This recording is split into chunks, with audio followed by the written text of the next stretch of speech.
자, 오늘 교재 111쪽을 제가 읽겠습니다. 111쪽입니다. 여호야김이 3년간 바벨론을 섬기다가 배반하자 바벨론은 유다를 공격합니다. 여호야김이 죽고 아들 여호야긴이 왕이 되지만 아버지처럼 악한 길로 나아갑니다. 하나님께서는 바벨론의 느부갓네살이 예루살렘 성전의 모든 보물을 탈취하게 두십니다. 여호야긴은 바벨론으로 잡혀가고 수많은 사람들도 함께 끌려갑니다. 바벨론 왕은 시드기야를 유다의 왕으로 세웁니다.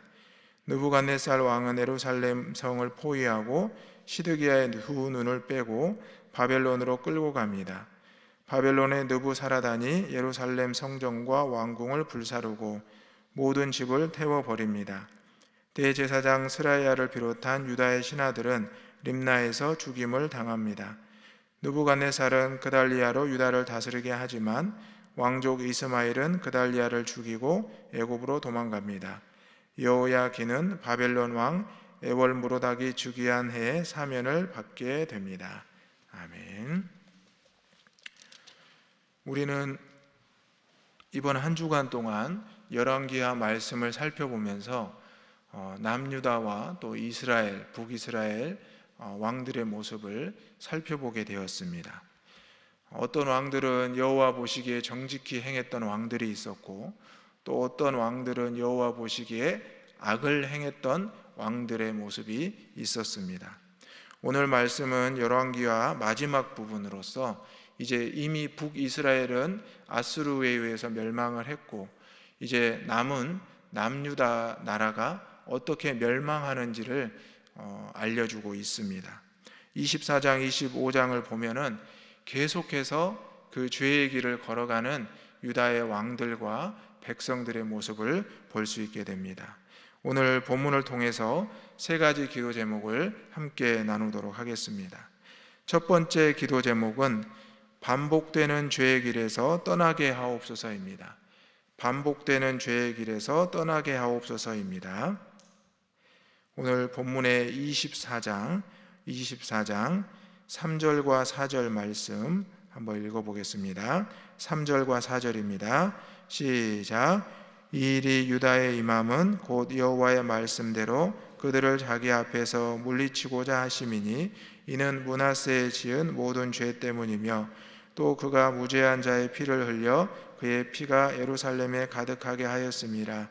여호와께서 사하시기를 즐겨하지 아니하시니라. 아멘.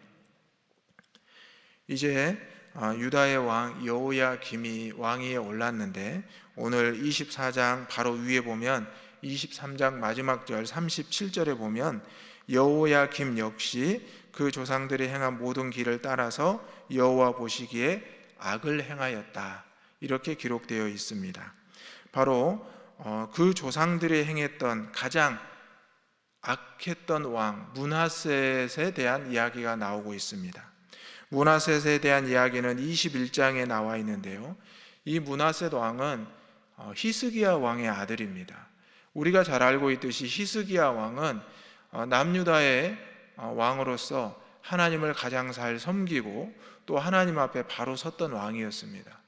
그런데 그 아들 므낫셋이 왕위에 올라서 무려 55년간 남유다를 다스렸는데, 그 기간 동안 히스기야가 했던 모든 선정을 없애버렸습니다.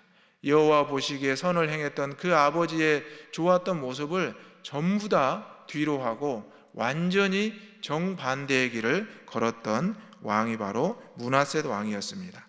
21장의 말씀을 보면은 이렇게 기록되어 있습니다.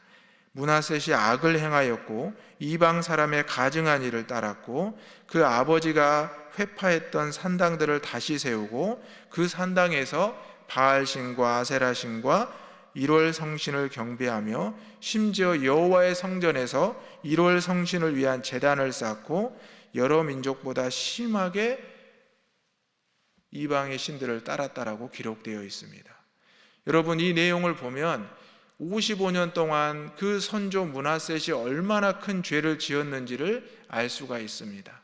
그리고 그 뒤에 이어지는 왕들 중에 물론 요시야 왕같이 다시 회복하고자 노력을 했던 왕도 있었지만 결국 그 뒤에 대부분의 왕들이 여호와 보시기에 악의 길을 걸어갔다는 것을 보게 됩니다. 반복되는 죄의 길에서 떠나는 것은 쉽지 않습니다. 내가 죄를 짓고 회개했지만 우리의 삶은 어느 순간 또 그 죄의 길에 서 있는 것을 보게 됩니다.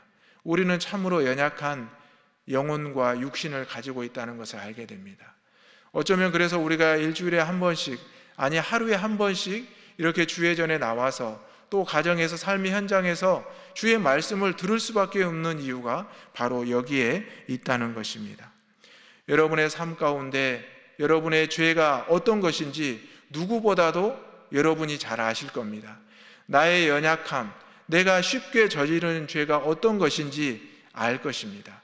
내 입술의 죄, 내 행동의 죄, 내 삶의 죄, 또 내 가정에서 빈번하게 일어나는 죄악이 무엇인지를 우리는 이미 알고 있을 것입니다. 이것을 위해서 하나님 앞에 기도하시는 저와 여러분이 되시기를 간절히 소망합니다. 내가 노력을 하지만 그것은 내 노력으로 해결될 수는 없습니다. 하나님의 말씀을 붙잡고 하나님 앞에 간절히 매달릴 때 반복되는 죄의 길에서 벗어나게 되고 하나님이 기뻐하시는 그리스도인의 길에 서게 될 줄로 믿습니다. 내 환경만을 탓하지 말고, 내 부모만을 탓하지 말고, 내 자녀만을 탓하지 말고, 내 주변의 이웃들만을 탓하지 말고, 그 가운데서 하나님이 나에게 주시는 생명의 길을 발견하시고 나아갈 수 있는 저와 여러분이 되시기를 주님의 이름으로 축원합니다. 아멘. 두 번째 기도 제목은 죄의 결과를 잊지 않게 하소서입니다. 두 번째 기도 제목은 죄의 결과를 잊지 않게 하소서입니다. 24장, 오늘 본문의 24장 19절 말씀입니다. 24장 19절 말씀 다 같이 읽어보겠습니다. 시작.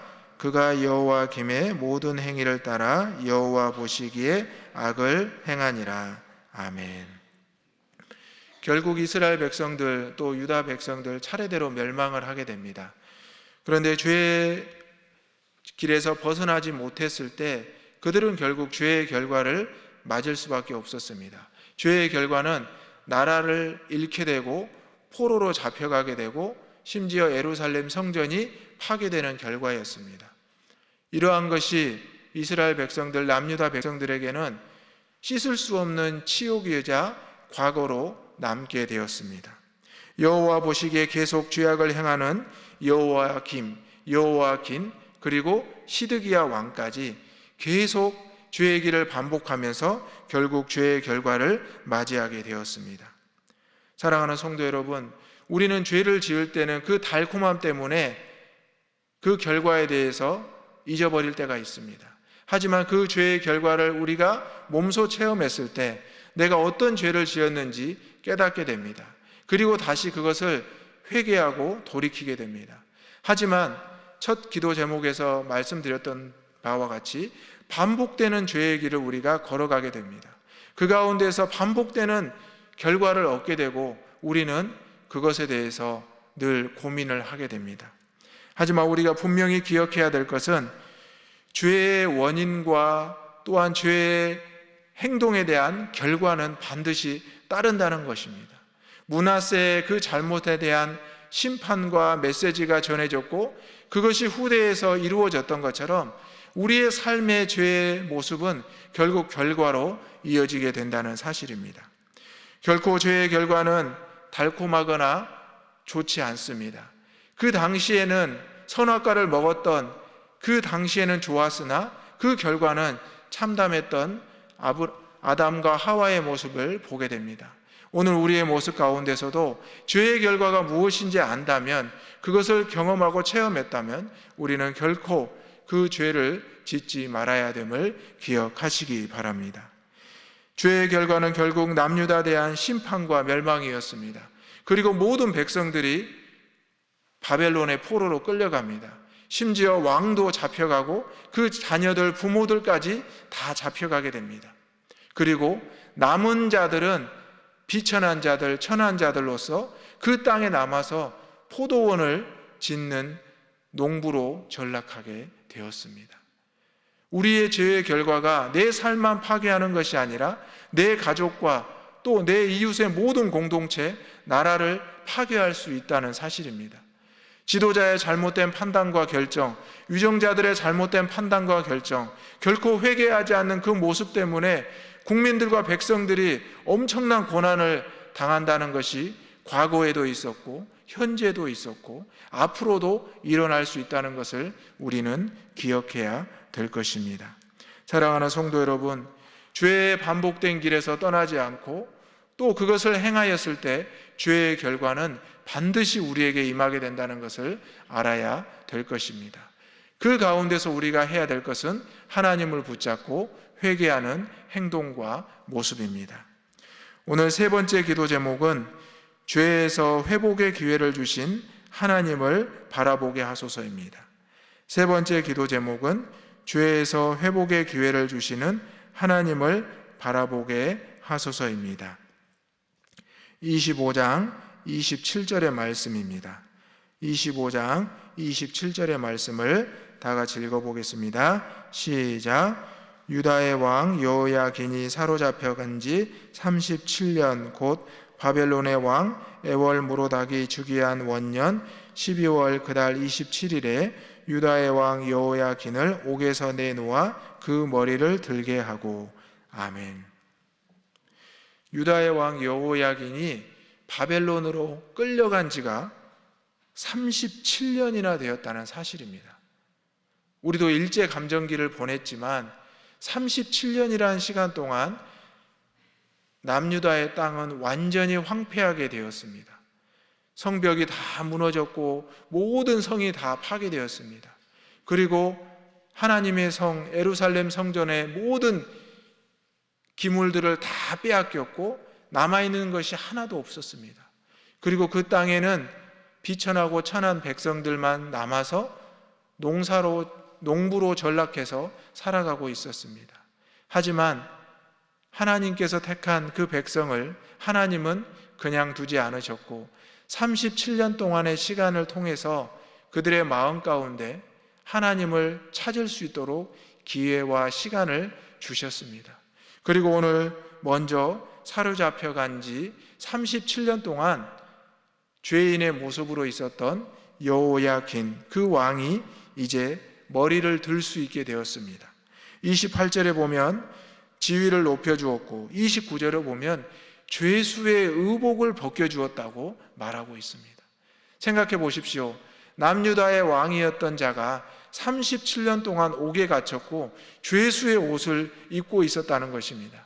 저는 이 말씀을 묵상하면서 37년 동안 이 왕이 살아 있었던 것도 기적이구나, 하나님께서 살리셨구나라는 생각을 했습니다. 이스라엘 왕, 유다 왕들을 보면 37년 동안 통치했던 왕들도 별로 없고 살아 있었던 왕들도 별로 없었습니다. 심지어 포로로 잡혀갔던 여호야긴이 옥에서 37년간 살았다는 것은 정말 하나님께서 살려주신 기적입니다.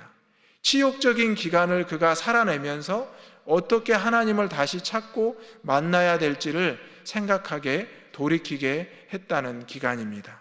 오늘 우리의 삶에서도 마찬가지입니다. 하나님께서는 우리가 죄의 길에서 떠나지 않았을 때 심판을 예언하셨고 죄의 결과를 분명히 주셨습니다. 하지만 우리가 고통받고 절망 가운데 있었던 그 기간 동안 하나님은 우리를 포기하지 않으시고 우리에게 회개할 시간과 기회를 끊임없이 주고 계신다는 사실입니다. 오늘 37년 만에 이제 여호야긴은 옥에서 풀려나게 되고 그 지위를 회복하게 됩니다. 그리고 이제 에스라서를 읽어보게 되면은 이제 이스라엘 백성들이 포로에서 귀환하게 됩니다. 바벨론의 왕이었던 바로 왕이 자기가 이제 선포를 하게 됩니다. 여호와께서 내 꿈에 나타나서 여호와께서 명령해서 남유다의 모든 백성들을 돌려보내라고 하셨다라고 이야기를 합니다. 바사왕 고레스가 이렇게 말을 했던 것은 하나님이 역사했기 때문입니다. 사랑하는 성도 여러분, 우리의 삶 가운데 내가 죄의 길로, 내가 죄의 결과 때문에 절망 가운데 있지만 하나님은 우리를 일으키십니다. 그리고 내가 생각하지도 못했던, 또 나를 핍박하고 나를 심판했던 그 도구가 나를 일으켜 세우고 나를 다시 회복하게 하시는 하나님의 역사를 체험하게 된다는 사실입니다. 내가 생각했던 나의 원수, 나를 가장 힘들게 했던 그 환경과 그 사람이 나를 하나님께로 인도하게 해준다는 사실입니다. 오늘 이 말씀을 기억하시면서 우리의 삶 가운데 하나님이 어떻게 역사하시는지를 깨달으시고 경험하시고 고백할 수 있는 저와 여러분이 되시기를 주님의 이름으로 축원합니다. 아멘. 이 시간 주신 말씀을 생각하면서 함께 기도하겠습니다. 반복되는 죄의 길을 떠나게 하여 주옵소서. 죄의 결과를 결코 잊지 않게 하소서. 죄에서 회복의 기회를 주신 하나님을 바라보고 믿고 나아가게 하옵소서. 거룩한 주의를 위해서 함께 기도하겠습니다. 주여 믿습니다. 주여 믿습니다. 주여 믿습니다.